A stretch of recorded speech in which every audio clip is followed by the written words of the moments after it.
Welcome back to the podcast. So today we are discussing one of my favorite subject in the world, which is how to harness the Venusian energy to get spoiled. All right. And by the way, when I say spoiled, I mean by the universe. So that can come from any type of sources. It can be through people, through an online business, just men and women gifting you, getting things for free, having brands sending you gifts and products. So this is what I mean when I say spoiled. So it's not just one way of getting spoiled, because I feel like there shouldn't be just one way of getting spoiled.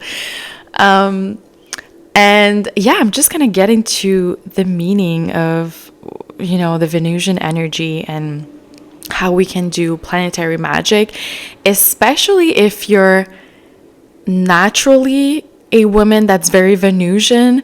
Because usually what happens is when we are a child, a little girl, we don't have any fear or filters, so we're usually embodying this very strong Venusian energy as a kid, and it's very triggering for older women and some men, for a lot of different reasons. Obviously, we're sometimes being sexualized as a kid because the life force energy that we have is very strong, and life force energy is also sexual energy. So even if we don't come off as sexual as a little kid, obviously, some adults view it in that way. And unfortunately, a lot of women shut down this type of Venusian energy for protection.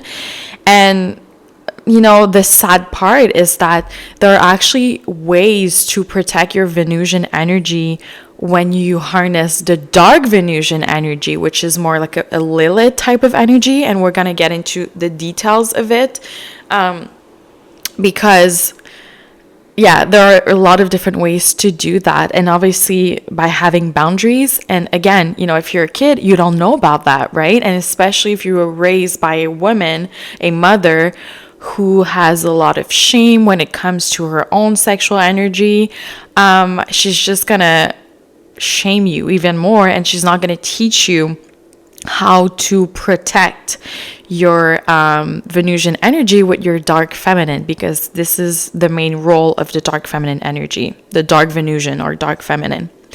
So when it comes to the Venusian energy, it is connected to the zodiacs of Taurus and Libra. It is also connected to anything that is related to arts, pleasure, wealth, and love. It's also connected to the heart chakra. That's why, Venus loves, green, but also she loves pink as well. But green is her main color, and that's why we see a lot of banks. You're going to notice a lot of banks have these Venusian symbols. So they use a lot of green within their branding, for example. Obviously, she's also connected to Mother Earth. And again, heart chakra, green, it's all connected. So if you want to create an altar for Venus, just to amplify the Venusian energy or to reconnect with your feminine energy in some way, shape, or form, you can do an altar. And on your altar, obviously, you can write the Venusian sigil or glyph. You can go on Google and easily find it. It's very popular, actually. We see it a lot. And so you can place roses. So I can't even talk. Venus. My French accent is coming out sometimes. So Venus loves roses. She's also connected to Friday. So Friday is her day, because in French is vendredi, which is Friday in French. So yeah, she's also connected to the number 7. So using the number 777, for example, is very Venusian, and that's why we see a lot of lottery tickets with these numbers as well. Sometimes Venus is connected to the earth element, and sometimes she's connected to the water element. When it comes to earth, it's more about, luxury, art, anything that's like very tangible. That's the Venusian energy within the physical form. But then you also have the Venusian energy connected to the water element, which is more about wealth. And when it comes to money, you're going to notice there's a lot of terms that is connected to water. So when we say liquid assets or cash flow, this is the main reason why. That's actually the root, because I know there's a lot of different explanation, but this is where it comes from. And that's what's been hidden for thousands of years, right? So now that we know a little bit more about Venus, when it comes to Venus, it really attracts masculine energy. When a woman embodies her Venusian energy, she becomes a magnet to masculine energy, basically, especially the divine masculine, right? Because the wounded masculine is going to be triggered by her, but the divine masculine is going to be, oh my God, seduced by her, right?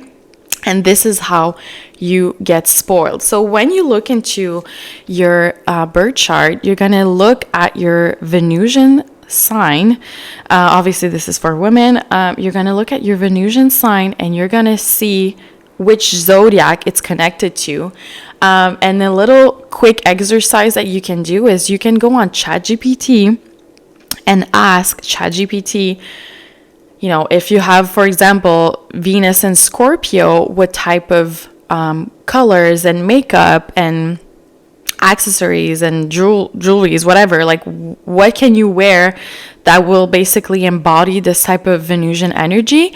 And it's going to give you like bullet points about all the details. So what happens is that you don't have to embody your Venusian energy on a daily basis if you don't feel like it. But just, because it's very specific and it's very unique to everybody. But when you work with your own specific Venusian energy, obviously it's going to be amplified. But just in general, when a woman wears either the color pink or red, she's going to automatically attract men that are providers, because these men, a lot of men are visual, right? So subconsciously they will want to gift you. And the cool thing about this is that, for example, if you put on a cute red or pink dress and you go to a bar at a beautiful high-end restaurant, right? And you just sit there, you're not on your phone, you have a little notebook and you're writing some notes or whatever.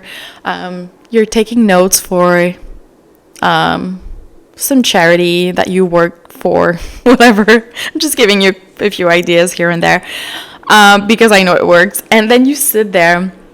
Naturally, like, you don't even have to do anything. There's going to be men coming next to you to pay for your tab, to ask you, what you're doing, what are you writing? And so the cool thing about the Venusian energy is that you just have to sit there and look pretty. And, there's no hard work, there's no desperation, there's no neediness. And I feel like that's why a lot of people in society don't like the Venusian energy, because you just naturally attract wealth and softness and ease and luxury, and you don't have to work for it. And I don't, for some reason, it just makes people mad. All right, so these are just a few, tips and tricks to work with the Venusian energy. Now, when it comes to the dark Venusian, she's very important because, once again, when you were a kid, for example, and if you embodied that Venusian energy without boundaries, what happens is that people might take advantage of you, take advantage of your compassion, your love, your nurturing qualities. Unfortunately, sometimes your sexual energy. So what you want to do is you really want to call back your energy. You want to call back your power. And the cool thing with the feminine energy is that you can regenerate yourself over and over. That's the cool thing about the feminine energy, because men need women to do that. We don't need men to do that. We're connected to Mother Earth. So we have every single month, just with our menstrual cycle, we have those death and rebirth cycles, right? So when it comes to the dark feminine, she's really important because she's the one that is so connected to deep self-love. So when it comes to any types of rituals, sometimes when I see people doing love spell on other people, I'm like, you know what? Do a love spell on yourself. Do a self-love spell. When you do that, first of all, not only are you going to love yourself even more in a deep, meaningful way, but also you're going to attract people that mirror that. You're going to attract people that will want to spoil you and treat you like the queen that you are, because you already treat yourself like a queen. And you already have those high standards. And obviously there's some men that might try to approach you and bring down your standards, but the dark feminine doesn't bow down. So she's just gonna ignore that type of man, and she's just gonna go with her day, and she's not gonna be bothered by this type of men. So anything that's connected to Lilith, so the dark Venusian, the dark feminine energy, is always about commitment to yourself first. All right.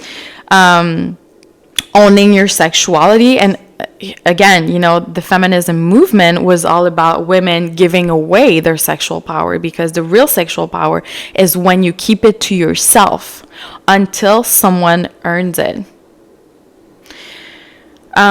So owning your sexual power is more about self-discipline and self-love, knowing your boundaries, knowing your standards, and not settling for less.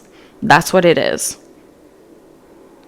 So a lot of times when women are afraid of this type of, energy, they're going to embody the Eve type of energy, which is the woman that's submitted to men. She's a people pleaser. She says, out loud what men want to hear, not to get a gift.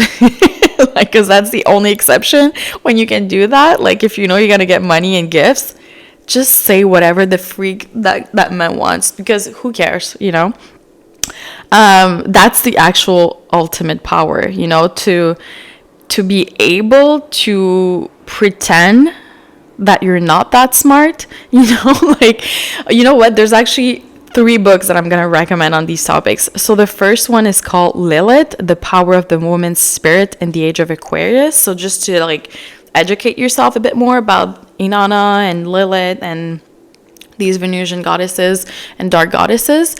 And then there's this book called The 48 Laws of Power, and the other one is The Power of Seduction, and they're both from Robert Greene. When you combine these books together, oh my God, a woman becomes an unstoppable force. You can get anything you want. You can get houses, trust funds, luxury gifts, anything you want, because you're using and harvesting your own feminine power. Yeah, let me know, by the way, if you have any questions about these. Obviously, I'm going to make a whole series about, the Venusian energy and how to get spoiled and how to have boundaries and how to get everything that you want whenever you want it.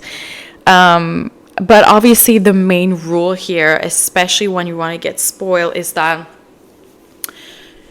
you want to keep things to yourself, especially if you are, because obviously when you're dealing with people with different types or different levels of consciousness, I should say, you want to adapt yourself to their own vocabulary. So for example, if you're getting spoiled by a man that's very conservative, you might not want to talk about witches and like planetary magic or any of your spiritual beliefs.